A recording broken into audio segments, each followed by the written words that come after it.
بات کو بھی پسند کر رہے تھے کہ بلال اگرچہ کالے ہوں لیکن اپنا پیر میرے چہرے پر رکھ دیں.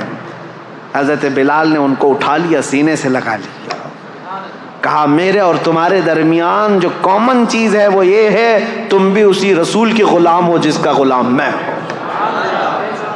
یہ چیز ہمیں دین اسلام میں جوڑے رکھتی ہے. عزیزان گرامی اوقات, تم سوال یہ کر رہے ہو اسلام کو ہی کیوں فالو کیا جائے. یہ اسلام کی خصوصیت ہے کہ فلسطین کا بچہ روتا ہے تو ہمارے درمیان ہمارے دل کے اندر بھی درد اٹھتا ہے. اسلام نے جوڑ کر کے رکھا ہے. یونیٹی ایسی ہے, اللہ کی قسم حج کر کے آؤ تو پتہ چلے گا, حج کر کے آؤ پتہ چلے گا وہاں اللہ کریم نے ایک لباس میں پوری دنیا کو کس طرح سے بلایا ہے. کسی بادشاہ کو تم پہچان نہیں سکتے. ابھی پچھلے سال کی بات میں 2022 میں افریقہ کا ایک ملک ہے, چھوٹا سا ملک ہے, وہاں کا پریسیڈنٹ آیا تھا اور ہر پریسیڈنٹ کو ایک پروٹوکول دیا جاتا ہے سعودی گورنمنٹ کی طرف سے. اس کو کچھ فوجی دیے جاتے ہیں, گاڑی اسپیشل ہوتی ہے, ان کے ٹینٹ الگ لگتے ہیں, لیکن اس نے ساری چیزوں کو قطعاً منع کیا تھا. کہا تھا کہ میں جس طرح میری کنٹری کے لوگ حج کے لیے جا رہے ہیں میں ویسی حج پہ جاؤں. اور اس کی ایک فوٹو وائرل بھی ہوئی تھی, مینا کے روڈ پر وہ بغیر بستر کے ہاتھ کا تکیہ بنا کر سو رہا تھا. اپنے ملک کا بادشاہ ہے. 1 سال پہلے کی بات دیکھا ہم نے اور پھر یہ احساس ہوا اللہ کریم نے اسلام میں یہ خصوصیت رکھی ہے. حضرت عمر فاروق رضی اللہ تعالیٰ عنہ بھی وہی کھاتے تھے, حضرت ابو بکر بھی وہی کھاتے تھے جو مدینے کے عام لوگ کھایا کرتے تھے. عزیزان گرامی اوقات, اسلام ہی کیوں, اس کی خصوصیات ہیں. میں لوگوں سے یہ کہوں گا مسلمانوں کے بعض عمل کو دیکھ کر کے تم یہ جج مت کرنا کہ اسلام میں کیسا ہے. تم کو چاہیے کہ اسلام کو پڑھو اور اس کے بعد اسلام میں آؤ.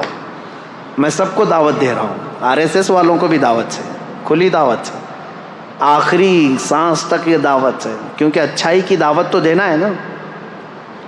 کسی کو ڈر لگتا ہے تو جائے, اچھائی کی دعوت ہے. میرے نبی پاک صلی اللہ تعالیٰ علیہ وسلم کا دین ہے.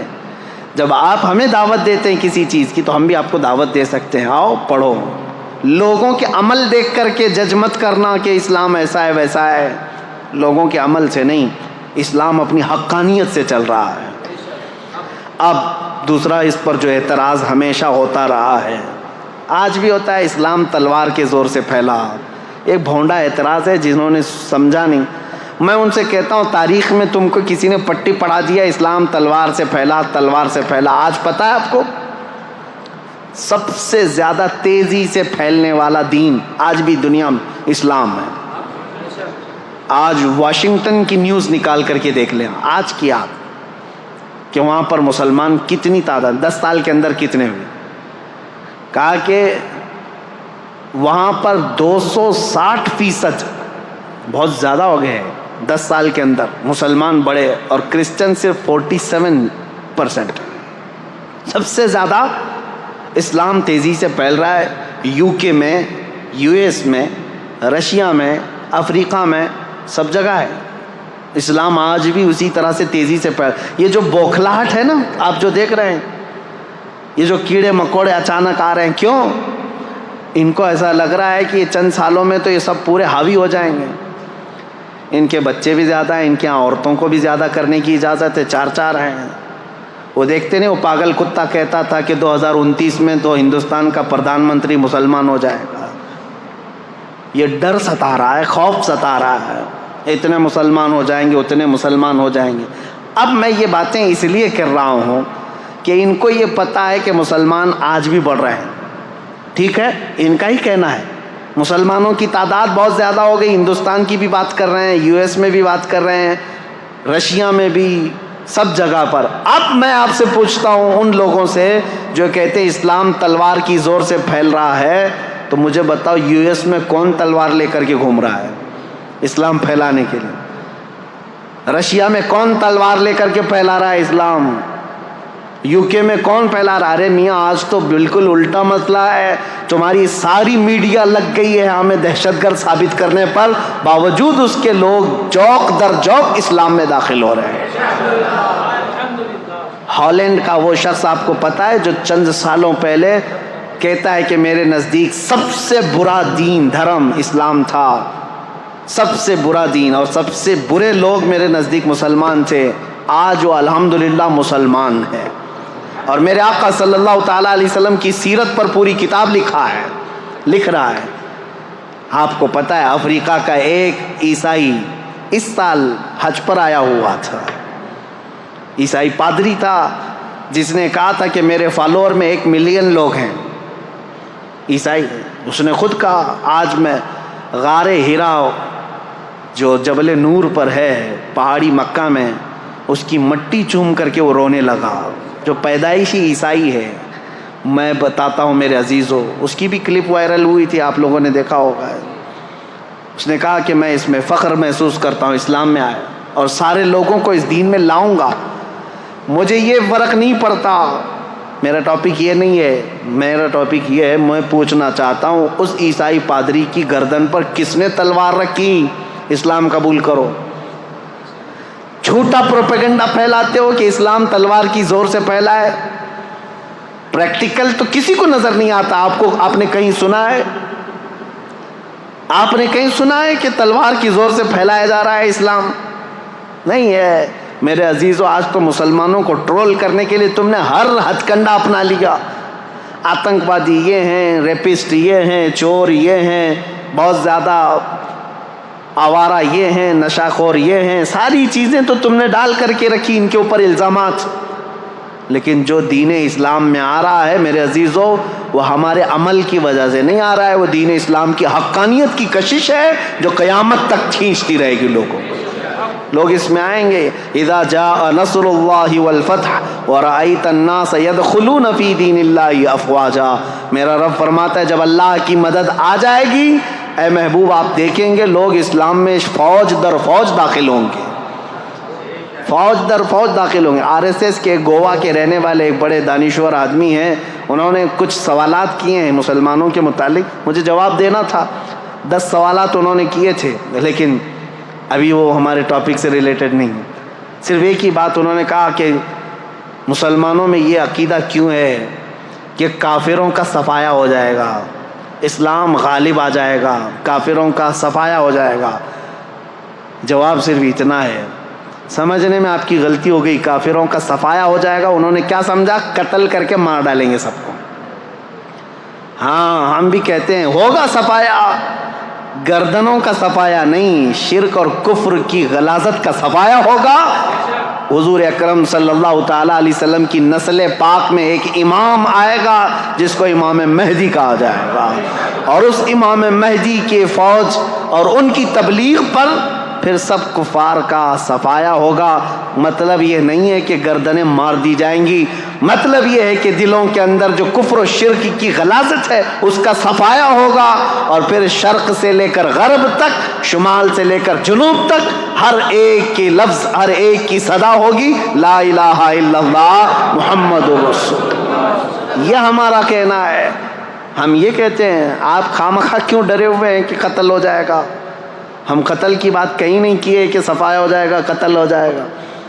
اور پھر یہ جو پروپیگنڈا پھیلایا جاتا ہے میرے عزیزوں، تلوار کی زور سے پھیلا، تلوار کی زور سے پھیلا۔ ذرا دامن میں جھانک کر کے دیکھو، تاریخ پڑھ کر کے دیکھو، ہندوستان میں 700 سال تک تھے مسلمان حکومت کرتے ہوئے۔ اگر روز تلوار لے کر کے بیٹھے ہوتے تو ایک کیڑا بھی نہیں بچتا، بھی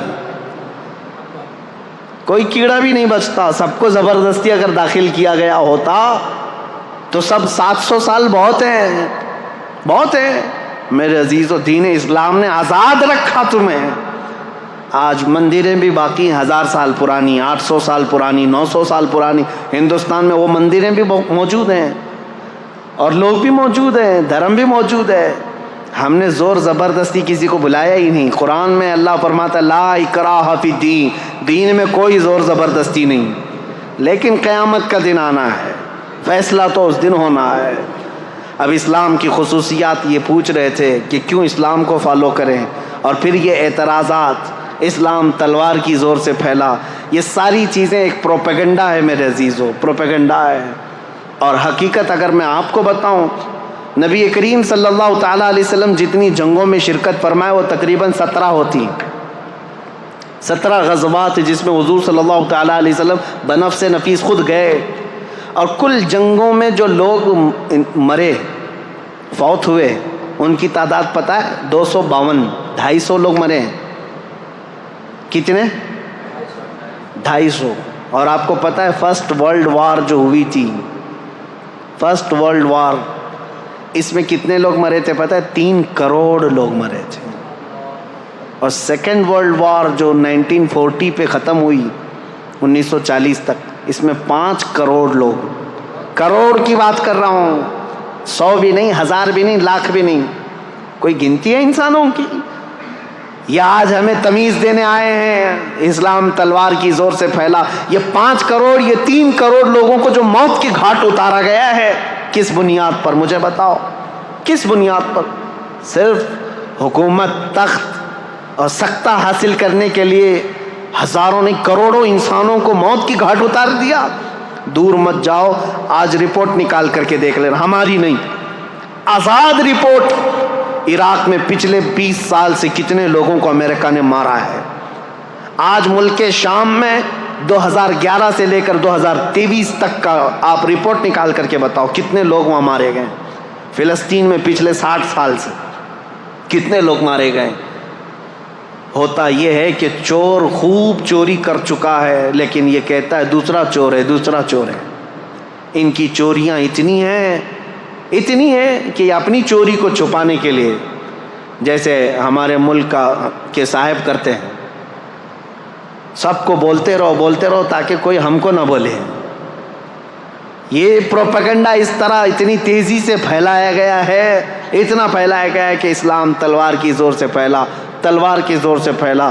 اور مثال میں کیا لے کر کے آئیں گے؟ ان کے ہی پالے ہوئے کوئی ISIS کے ٹٹو لوگوں کو جو دہشت گردی کے ساتھ کسی کا گلا کاٹ رہے ہوں گے، کسی کو مار رہے ہوں گے، ان کی ویڈیو بنائیں گے اور پوری دنیا میں دہشت پھیلائیں گے، اور ایک ویڈیو سے تم 5 کروڑ لوگوں کی موت چھپا رہے ہو۔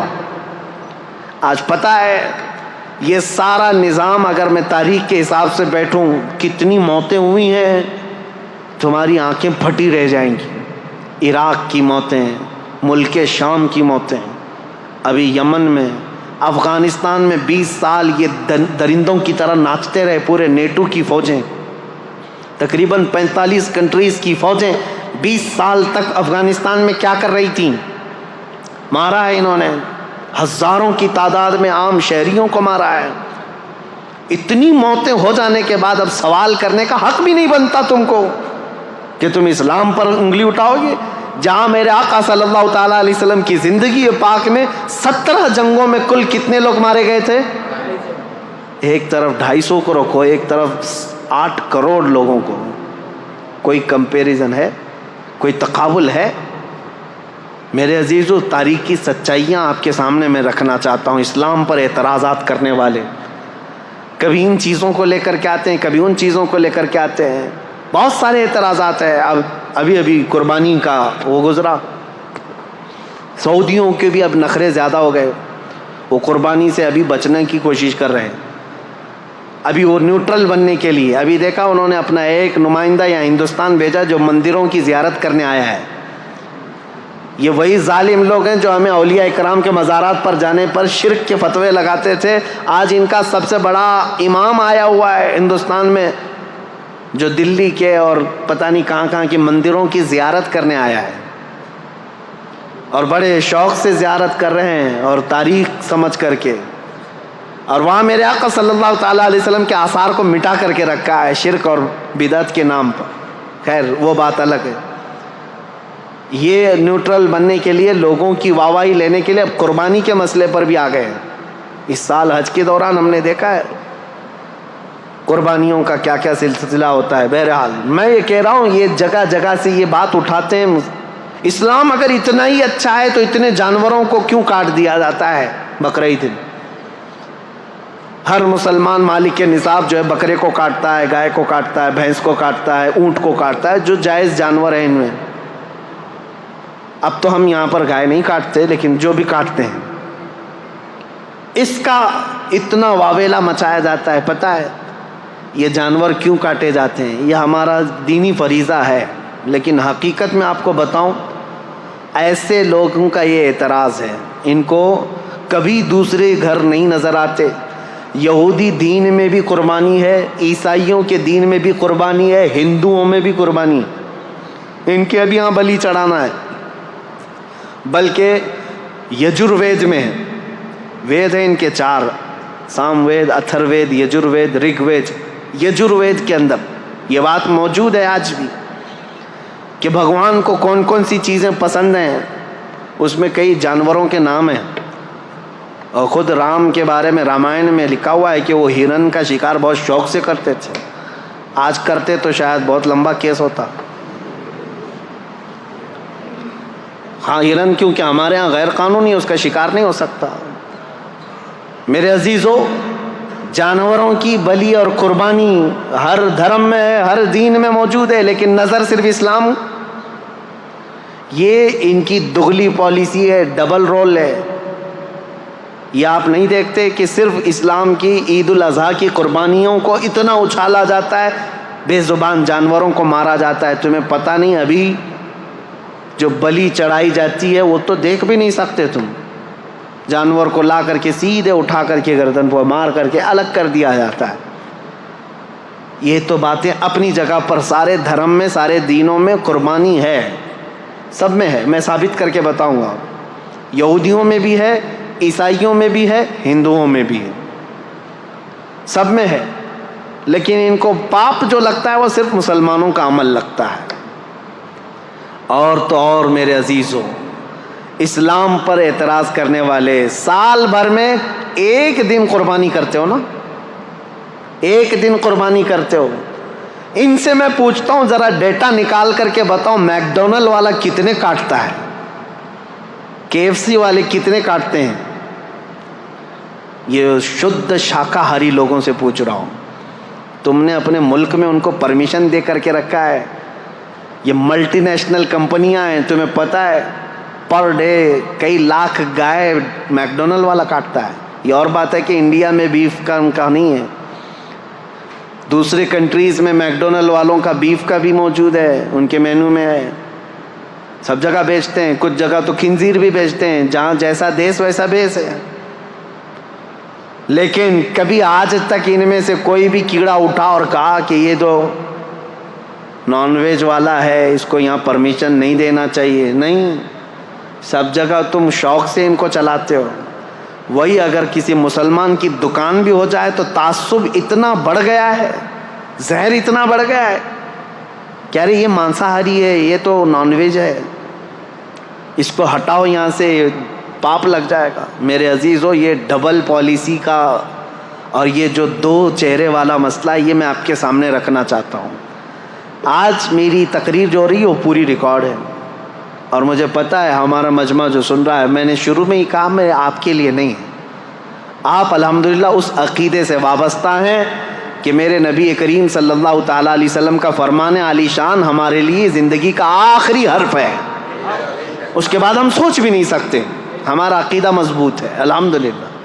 ہم دین اسلام کو حق سمجھ کر کے چل رہے ہیں، اس کے ہر مسئلے کو حق سمجھتے ہیں. میں ان لوگوں کو آج مخاطب کر رہا ہوں جن کے دلوں میں شکوک و شبہات ہے. اسے بہت سارے 40 سوالات کے اعتراضات میں لے کر کے آ جایا تھا، بہت لمبا ٹائم گیا. 40 طرح کے ان کے سوالات ہیں جو ایتھیسٹ لوگ بھی کرتے ہیں اسلام کے بارے میں. انشاءاللہ بیچ بیچ میں جب موقع ملے میں آپ کو بتاتا رہوں گا اسلام میں قربانی کیوں ہے، اسلام میں زیادہ بیویاں کیوں ہیں. اور یہ سب سوالات ایسے ہیں جو ان کے جیب میں خود موجود ہیں، خود کرتے ہیں. سوال اسلام کے ساتھ ہے. یہ آج اتنا پروپیگنڈا پھیلا ہے. نبی کریم صلی اللہ تعالیٰ علیہ وسلم نے ماں عائشہ صدیقہ سے نکاح بہت چھوٹی عمر میں کیا، جب ان کی عمر 9 سال کی تھی. عربوں میں رواج تھا، اور اس کو کوئی اگر عیب سمجھتا تو سب سے پہلے مکہ کے وہ کافر جو حضور کو عیب لگانے کی کوشش کرتے ہیں، ان میں سے کوئی انگلی اٹھاتا اور کہتا یہ کیا کر دیا آپ نے، اور بہت واویلا مچاتے. لیکن عربوں میں سے ایک نے بھی نہیں کہا حضرت عائشہ کی شادی پر، کیونکہ ان کو پتا تھا یہ نارمل چیز ہے، کامن چیز ہے.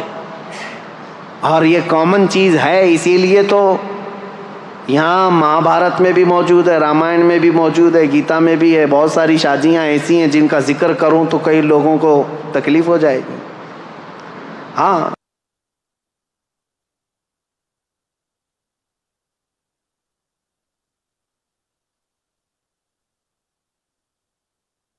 اور زیادہ بیویاں نبی کریم صلی اللہ تعالیٰ علیہ وسلم کی 10 بیویوں کے متعلق یہ ٹی وی میں بیٹھ کر کے پکوڑے تلتے رہتے ہیں اور ایک دوسرے پر اعتراضات کرتے رہتے ہیں. اسلام اسلام، نبی پاک صلی اللہ تعالیٰ علیہ وسلم کبھی اپنے گھر کی خبر ہی نہیں لیتے. اپنی بھی کتابیں اٹھاؤ، اپنی بھی کتابیں اٹھاؤ. 10 بیویاں کی ہیں لیکن ہر ایک کی حکمت ہے، میں بتاؤں گا. وہ مطلقہ تھیں یا بیوہ تھیں، نبی کریم صلی اللہ علیہ وسلم نے ان سے نکاح کر کے وہ درجہ دیا ہے کہ ان کو پوری کائنات کے مومنوں کی ماں بنا دیا، امہات المومنین بنایا. لیکن کلپنا بھی نہیں کی جا سکتی، تصور بھی نہیں کیا جا سکتا. ایک بھگوان تو ایسے ہیں جن کے 16,400 بیویاں ہیں، اور وہ ایک رات میں سب کے پاس بھی جا کے آتے تھے. یہ مذاق کی بات نہیں کر رہا ہوں، کتاب میں جو موجود ہے اتنی بات کروں گا. کہ زیادہ اگر اس پر مذاق کروں تو غلط بات ہے. جب یہ چیزوں پر ہم نے کبھی آپ کے ساتھ کوئی چھیڑ چھاڑ نہیں کیا، 16,000 نہیں 32,000 رکھ لو، کیا فرق پڑتا ہے. لیکن تم ادھر انگلی نہ اٹھاؤ میرے نبی پاک کی طرف. ایک بات یاد رکھو. اور کم سنی کے بارے میں بھی اگر انگلی اٹھاؤ گے تو ہم پوری لسٹ لے کر کے بیٹھے ہیں کہ کون کون کتنی عمر میں شادی کیا ہے. سب کی لسٹ موجود ہے. آپ کو میں بتاؤں، بہت پرانا تو میں کہہ رہا ہوں کہ 1400 سال پہلے کی بات ہے. اس وقت کامن بات تھی 9 سال کی لڑکیاں. لیکن یہاں تو دیش آزاد ہونے کے بعد بھی، میں خالی آپ کے سامنے نام دے دیتا ہوں، چیک کر لینا، آپ کی ذمہ داری. سب سے بڑی شخصیت کے نام سے مشہور ہے ہندوستان میں، یعنی غیر مسلموں کی بات کر رہا ہوں. بابا صاحب بھیم راؤ امبیڈکر، ان کی شادی کب ہوئی، کس سے ہوئی، کتنی عمر میں ہوئی، یہ ریسرچ کرنا تمہاری ذمہ داری ہے. رابندر ناتھ ٹیگور، جس کے ذریعے سے جن گن لکھا گیا ہے، جو پورے ہندوستان کا قومی ترانہ ہے آج، نیشنل اینتھم، اس کے رائٹر رابندر ناتھ ٹیگور.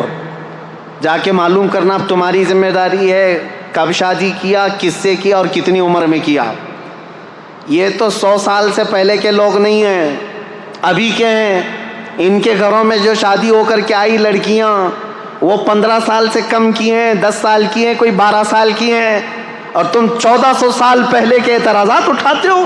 نبی کریم صلی اللہ تعالیٰ علیہ وسلم نے ماں عائشہ صدیقہ سے 9 سال کی. ابھی تو 2 ہی مثالیں دیا، پوری لسٹ موجود ہے ہمارے پاس. صرف اتنا میں کہنا چاہتا ہوں، اسلام کے متعلق ٹھنڈے دل سے سوچو. کائیں کائیں چلانے سے یا کتے کی طرح بھونکنے سے تمہیں ہدایت کبھی نہیں ملے گی. اسلام کو بہت سارے لوگوں نے پڑھا ہے، اور الحمدللہ جب دل نرم ہوا ہے تو انہوں نے بھی پکار کر کے کہا ہے. آپ کو پتہ ہے ایک بہت بڑا رائٹر ہے، انگلش رائٹر، بہت بڑا رائٹر ہے، جارج برنارڈ شاہ. اس نے کہا ہے میں نے پورا ریسرچ کر کے دیکھ لیا، دنیا میں اسلام سے بہترین قانون کسی کے پاس ہے ہی نہیں. اسلام سے بہترین قانون کسی کے پاس نہیں. اور اس نے یہ سب سے بڑی بات کہی کہ ریولیوشن جو دنیا میں آتے ہیں، کبھی لینن کا ریولیوشن آیا اور کبھی اسٹالن کا آیا، کبھی جو ہے بات چلتی رہی کس کی، آئنسٹائن کے سائنس کا نظریہ پھیلتا رہا. سب کے ایک ریولیوشن آئے ہیں، سب سائنٹسٹ بھی اپنے اپنے نظریات لے کر کے آئے ہیں. لیکن آپ کو پتہ ہے اس نے کہا ان کے ریولیوشن 100 سال 200 سال کے بعد ٹھنڈے پڑ گئے. سوشلزم، مارکسزم، کمیونزم، یہ سب چیزیں جو ہیں ریولیوشن کے طور پر آئے، حکومت چلانے کے طریقے لے کر آئے، لیکن ٹھنڈے پڑتے گئے. ان کی شخصیات جب چلی گئیں. جارج برنارڈ شاہ کہتا ہے لیکن ایک ریولیوشن آیا مدینے سے، اور وہ ریولیوشن ایسا ہے کہ اس کے بانی محمد صلی اللہ تعالیٰ علیہ وسلم 63 سال کے بعد وفات کر گئے. لیکن اس ریولیوشن کو میں آج دیکھ رہا ہوں، 14 صدیاں گزر گئی، ہر آنے والے بچے کے اندر ان کا امپلیمنٹ ویسا ہی نظر آتا ہے جیسے مکہ کے مسلمانوں کا رہا ہوگا. آج بھی اپنے دین کے لیے مر مٹنے کو تیار ہیں، آج بھی اپنے رسول سے ویسی محبت کرتے ہیں. نہ انہوں نے دیکھا، نہ ان کے باپ نے دیکھا، نہ دادا نے دیکھا، تقریباً ان کی 7 پیڑھیوں نے نہیں دیکھا ہوگا، لیکن محبت ایسی کرتے ہیں کہ ہر رات سوتے بھی ہیں تو تمنا یہی لے کر آج خواب میں میرے آقا تشریف لائیں. یہ حقیقت ہے یا نہیں مسلمانوں؟ یہ میری بات نہیں، یہ جارج برنارڈ شاہ ایک رائٹر ہے انگلش انگریز، وہ کہتا ہے اتنا بڑا ریولیشن میں نے نہیں دیکھا جو 1400 سال تک چلتا آ رہا ہو. اور آج وہ رسول نہیں ہے، وہ صحابہ نہیں ہے جو ان کے کیمپینین تھے، ان کے ساتھی تھے، ان کے خلیفہ نہیں ہیں، لیکن اس کے باوجود خاموش دیواروں سے ایسا لگتا ہے اسلام ابھی بھی پھیل رہا ہے. یورپ میں، امریکہ میں، افریقہ میں کون ہے جو جمال مصطفیٰ دیکھ کر کے آ رہا ہو؟ کوئی ہے نہیں. نہ صحابہ کو دیکھا، نہ اولیاء کو دیکھا. اس وقت کے فتنوں کے زمانے میں بھی لوگ اسلام میں داخل ہو رہے ہیں. میں کہتا ہوں یہ میرے آقا کا لایا ہوا ریولیشن، انقلاب ایسا ہے جو آج تک نہیں بلکہ قیامت تک قائم رہنے والا ہے، اور یہ سب پر غالب آ کر کے رہے گا انشاءاللہ.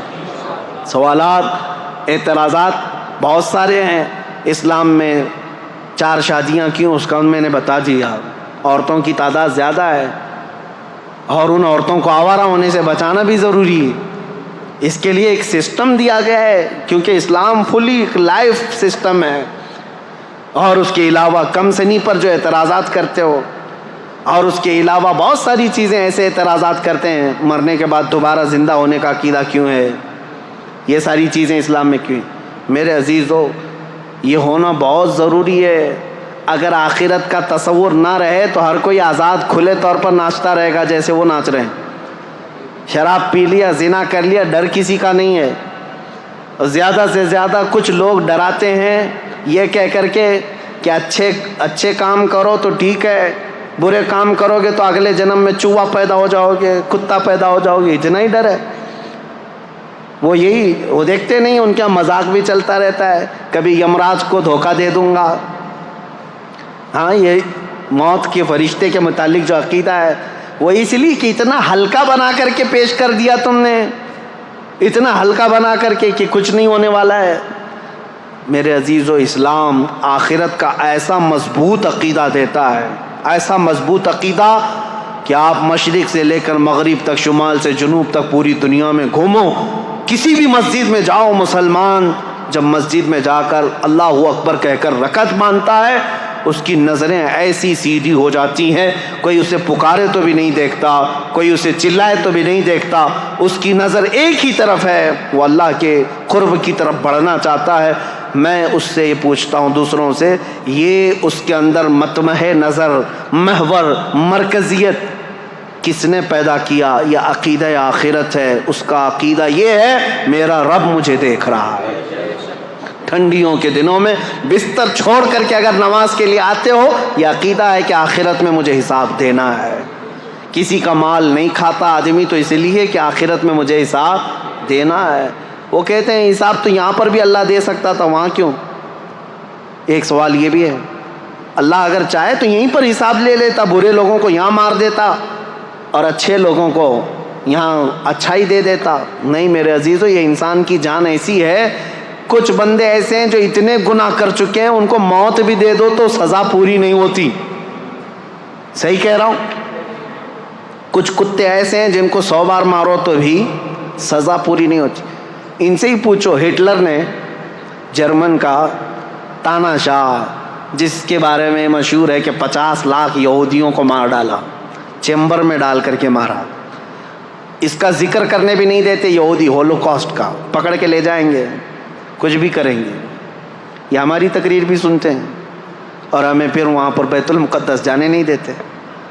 بہرحال انشاءاللہ العزیز ایک دن آئے گا جب ہمارے اس قبلہ اول پر اسلام کا پرچم لہرائے گا انشاءاللہ. ہمارے خطبے بھی ہوں گے، ہماری نمازیں بھی ہوں گی انشاءاللہ. میں ان سے پوچھتا ہوں 50 لاکھ لوگوں کو مارا، چلو آج پکڑ کر کے ہم لا کر کے دے دیتے ہٹلر کو، کیا سزا دو گے؟ کیا سزا دو گے اس کو؟ 50 لاکھ لوگوں کو مار. تم خوب غصے میں جل کر کے کیا کرتے؟ اس کو بھی چیمبر میں ہی ڈال کے مارتے. ہاں، اس کو بھی مار ڈالتے، مر جاتا. تو ہو گیا، ایک یہودی کو مارنے کی سزا ہو گئی ہے، باقی اتنے جو 50 لاکھ کے قریب ہیں، ایک کو مارنے کی سزا، تو ایک کو مار دیا تم نے، اس کو تو سزا ملنی چاہیے تھی 50 لاکھ لوگوں کے مارنے کی۔ اب میرے رب کا نظام آخرت میں موجود ہے، جہنم میں ڈالے گا رب تعالیٰ ظالموں کو۔ رب تعالیٰ قرآن میں فرماتا ہے کلما نضجت جلودہم بدلناہم جلودا غیرہا لیذوقوا العذاب، جب جب جہنم کی آگ سے چمڑی پک جائے گی ہم اس کی چمڑی اتار دیں گے اور نئی چمڑی ڈالیں گے تاکہ وہ عذاب چکھ سکے۔ ہر بار اس کی چمڑی بدلی جائے گی۔ حضرت کعب احبار رضی اللہ تعالیٰ عنہ مفسر قرآن ہے، آپ سے پوچھا گیا یہ چمڑی بدلنے کا پروسیس جو جہنم میں ہوگا یہ کتنی بار بدلا جائے گا؟ انہوں نے فرمایا کہ 1 گھنٹے میں 70 بار بدلی جائے گی، 1 گھنٹے کے اندر 70 بار جسم کی چمڑی بدلی جائے گی تاکہ وہ ہر بار نیا عذاب چکھ سکے۔ جب جب جلے گا پھر بدلا جائے گا، کیوں؟ وہاں موت نہیں ہوگی، موت نہیں ہوگی۔ ایک بار موت کو بھی موت آ جائے گی، اس کے بعد ختم، اب نہ جہنمیوں کو موت نہ جنتیوں کو موت، اب سزا جھیلنا ہوگا۔ اس کے لیے آخرت میں حساب کتاب ہونا ہے، انصاف ہونا ہے، آخرت ضروری ہے۔ دنیا میں عدالت ہو سکتی، فیصلہ ہو سکتا، ایک بار مار دیتے ہو جاتی، باقی گناہوں کی سزا کیسے دیتے؟ باقی گناہوں کی سزا کیسے ملتی؟ ایک مرد ایسا آیا جو 10 لڑکیوں کا ریپ کیا ہو، اب زیادہ سے زیادہ ہم اس کو سزا کیا دیتے؟ موت کی سزا دیتے، مار دیتے۔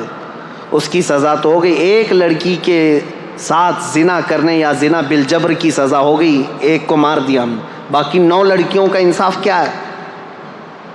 اس کے لیے آخرت ہے۔ اللہ تبارک و تعالیٰ قیامت کے دن پھر وہ عذاب دے گا جس کو کانوں نے سنا نہیں ہوگا، آنکھوں نے دیکھا نہیں ہوگا۔ میرے عزیزوں، اسلام کی یہ تمام چیزیں ہیں جس کی وجہ سے میں دعوت فکر دیتا ہوں لوگوں کو، سوچو کہ اسلام کو کیوں فالو کرنا چاہیے۔ یہ میرا دین ہے، اس کی حقانیت ہے، اس کی خوبیاں ہیں، اس میں اونچ نیچ کا فرق نہیں ہے، اس میں غریب امیر کا فرق نہیں ہے، اس میں چھوت چھات نہیں ہے، اس میں غریب کا بیٹا بھی پہلی صف میں کھڑا ہو سکتا ہے، امیر کا بیٹا بھی پہلی صف میں کھڑا ہو سکتا ہے۔ حج بیت اللہ کے لیے جانے کے لیے کسی کا کوئی امتیاز نہیں۔ یہاں پر اگر کوئی اعلیٰ ذات والا ہے وہی پوجا کرے گا، وہی بھگوانوں کو چھو سکے گا، چنڈال دلیت چھو نہیں سکے گا۔ میرے دین میں یہ نہیں ہے۔ تمہارے ہاں ایسا ہے، چاہے نیکوکار ہو کہ پرہیزگار ہو یا گنہگار ہو، جب وہ خانہ کعبہ کے قریب پہنچے حجر اسود کو گنہگار بھی چومتا ہے، پرہیزگار بھی چومتا ہے، دونوں کے لیے کھلا ہوا میدان ہے۔ خانہ کعبہ کو لپٹ جانا ہے، سب کے لیے کھلا دروازہ ہے۔ میرے نبی پاک کے آستانے پر جانا ہے، وہاں نہ بادشاہ دیکھا جاتا ہے نہ فقیر دیکھا جاتا ہے، ہر ایک کا سلام قبول کیا جاتا ہے۔ بلکہ میں تو آپ کو بتاؤں، ہزاروں نہیں لاکھوں لوگ وہاں پر سلام پیش کرتے ہیں۔